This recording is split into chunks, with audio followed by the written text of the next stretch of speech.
Uy, be, gala naman tayo minsan. Punta tayo Tagaytay. True, be. Ang ganda ng bagong bukas na coffee shop doon. Ang sarap mag-story. Tara na, pwede ako bukas. Tara na, mga 5:30 AM kita na tayo sa bus station, ha. Baka drawing na naman to, ha. Matutuloy yan, be. Nakapag-alarm na nga ako, eh. Gigising ako, promise. Asan na ba yung mga yun? 6 AM na.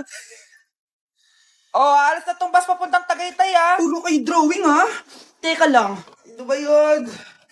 Ano ba yan, be? Bakit ka tumatawag? Ano na, be? 6 AM na. Akala mo pupunta na Tagaytay. Di ako pinayagan eh. Sorry, be. Hindi ka pinayagan o tinatamad ka lang? Baka gusto mo sabihin ko sa nanay mo na 3 subject yung bagsak mo.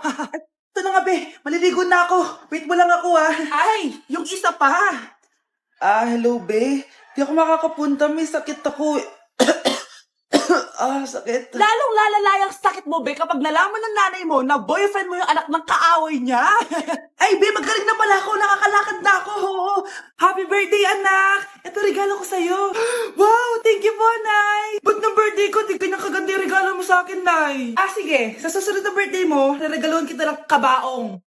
Mare, ba't parang kinulang sa dugo yung spaghetti nyo?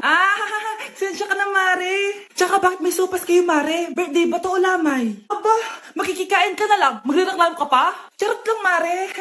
A few moments later. Babe, ano ba? Hoy, babae ka. Punta ka nga dito. Puro ka jowa. Babe, tawag ako mamaya na lang. Sige lang, babe. Mamimiss kita, babe. Parang tangang pota.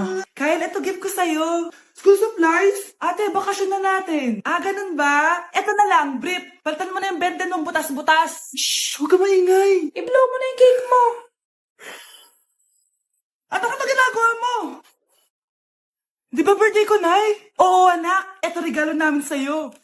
Sponge! Ano pang hinihintay mo? Magugas ka na ng plato. Nay, hinuhuli ako ng mga tano sa labas. Ha? Bakit ka nila hinuhuli? Di ko po alam, Nay. Yung totoo, anong ginawa mo? May nasagasahan po ako, Nay. Ay, Diyos kong bata ka. Sige, magtago ka na. Sige po, Nay. A few moments later. Tao po. Ano po yon? May nasagasaan kasi anak mo. Nandito ba siya? Grabe naman. Kaso, wala siya dito eh. Para sigurado, pwede ba pumasok dyan? Sige. Sakit ang tiyan ko. Di ba? Wala siya dito. Mukhang wala nga dito. Sige, alis na ako. Ano yun? Nandiyan ka lang pala, Huli na kita! Teka lang. Ano ba nasagasaan niya? Nakasagasa siya ng langgam. Langgam? Seryoso ka ba? Bakit? May buhay din sila. May pamilyang naghihintay sa kanila. Sige, huli niyo na yan. Hi, Mare. Uy, Mare, pasok ka. Hello po, tita. Ang laki na ng anak mo, Mare. Wow, tita, ang ganda mo at ang sexy mo pa. Talaga? At dahil dyan, may 5,000 pesos ka. Thank you po, tita. Oo nga, Mare, ang ganda ng damit mo. Gusto mo din ng pera? Ang ganda din ng buhok mo, Mare. Ito pa. Ang bango-bango mo din, Mare. Ito pa. Ang pogi naman ng anak mo, Mare. Siyempre, mana sa akin. At bibigyan ko ng 1 million pesos at house and lot kung sino man ang mapapangasawa ng anak ko. Talaga ba, Mare? Anak, halika nga dito. Narinig mo ba yan, anak? Tsuwain mo ng anak niya. Magkasabi ka naman dito. Sige po, Nay. Ang gwapo mo naman. Pwede ba kitang tsuwain? Ayoko! Tingnan mo nga itsura mo. Ang pangit mo. Nay, mga anak na ata ako. Ha? Mga anak ka na? Hindi ko nga alam na buntis ka. Wait lang, Nay. Baka natatay lang ako. Sige, bilisan mo.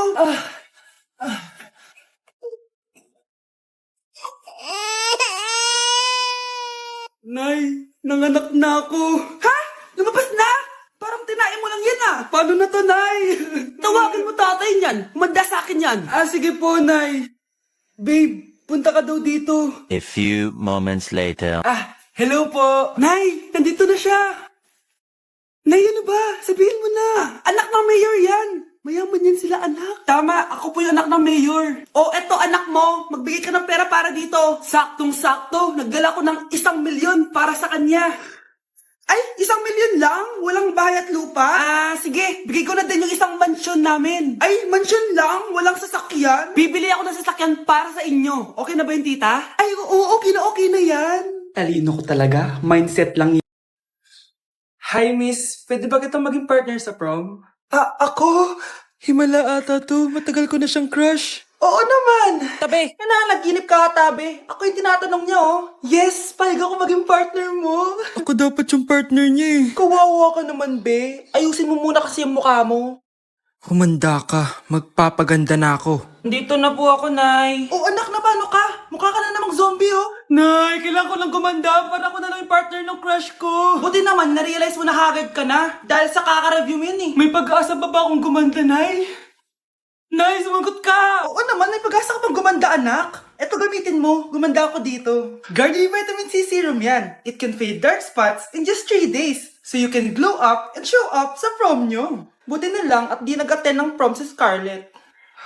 Si Scarlett ba yun? Ang ganda niya. Hoy, saan ko pupunta? Sorry guys, I'm late. Scarlett, will you be my prom date?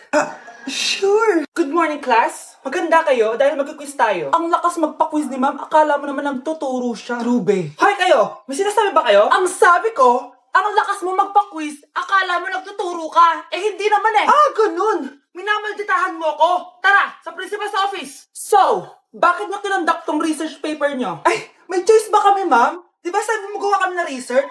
Bakit nyo kami tinatanong kung bakit namin kinonduct to? Aba, sumasagot ka? Eh, di ba question and answer tayo dito, ma'am? So, bawal na pala sumagot? Nilalaro nyo lang ata kami.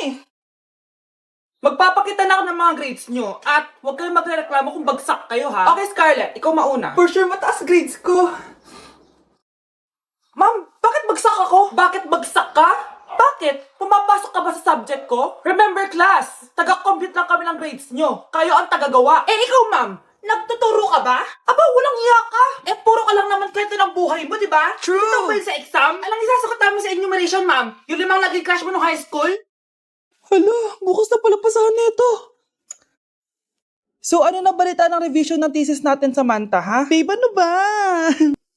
So ano na balita sa revision ng thesis natin, Samantha, ha? Hala, di ko pa nagagawa yung thesis namin. Nagka-emergency kasi. Sus, emergency? Eh, kasama mo lang naman jowa mo. Tanggalin kita sa group dyan eh. Patay, lagot ako neto, babe. Paano niyan tayo?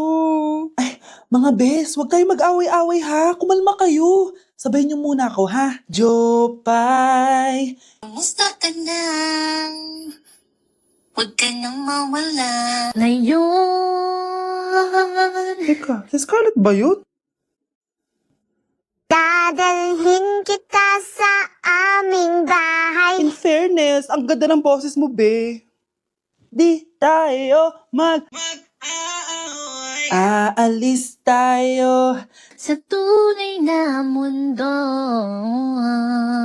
O, diba? Kumalma rin kayo. Ang fun kasi magkanta-kanta dito sa bus. Tapos, nakakaaliw pa yung mga filters. Buti na lang talaga, magaganda yung mga boses natin, mga bae. Truly!